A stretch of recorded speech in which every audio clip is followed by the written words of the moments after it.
I've gone through the draft recommendation received from the Senate of Pakistan.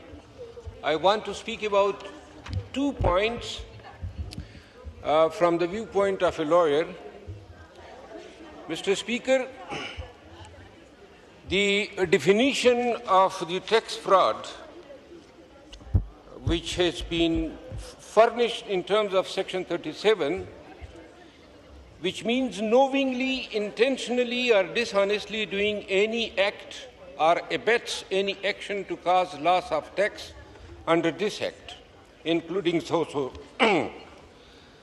This is not the definition of the tax fraud under the Income Tax Act, and probably both needs to be brought in harmony, number one.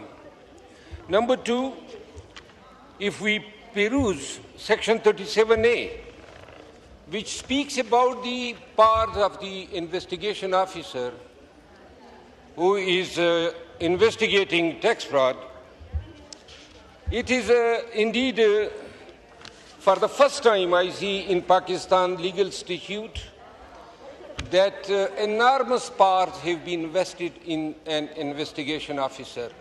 He is a civil court, number one, in terms of Section 37A. He can summon any document. He can inspect any premises. He can impound and requisition official documents, including bank records. And this is not limited to it. He can raid any premises, and the statute doesn't speak about any warrant, search warrant, whether it is to be required or required to be issued by the customs judge or not. Secondly, if we examine his criminal power, so he is the SHO as well. He can exercise all the powers which are vested under the Code of Criminal Procedure in a station house officer.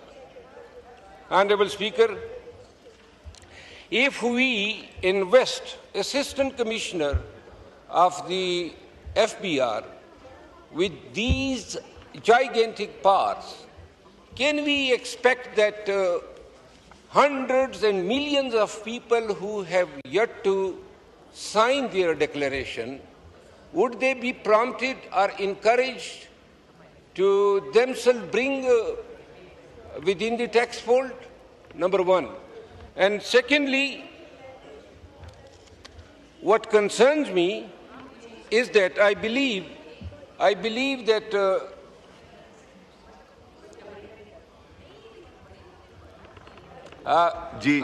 believe that tax fraud needs to be arrested, needs to be checked, because in Pakistan, tax fraud is committed not only intermittently, it has always been committed on a very large scale, and ordinarily we find the FBR officers to be accomplices. This statute nowhere provides any indication or a hint or a penalty when, in case a tax fraud is committed by a company or individual in collusion with the FBR officers. And lastly, Honorable Speaker, the scope, the connotation, definition and spirit of the term tax fraud has been extended abnormally, because it is not limited to the commission of the tax fraud. Every offense becomes an offense when the offense is committed. Attempt to commit an offense, there is only one exception in Pakistani law, which is provided under Section 325 of the Pakistan Penal Code, and that is when somebody attempts to commit suicide. So when suicide attempt is failed, then it is an offense. And once it is completed or accomplished, it is no longer an offense. In this case, the tax fraud, the commission of the tax fraud is an offense, as well as any attempt which may culminate in a crime or may not culminate into a crime.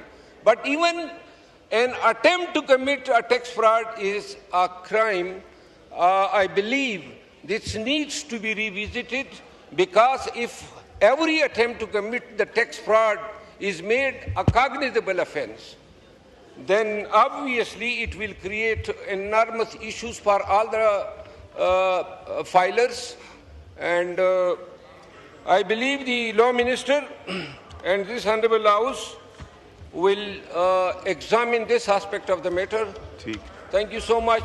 Thank you indeed. Thank you. Sahibzada Sibkatullah Khan Sahab.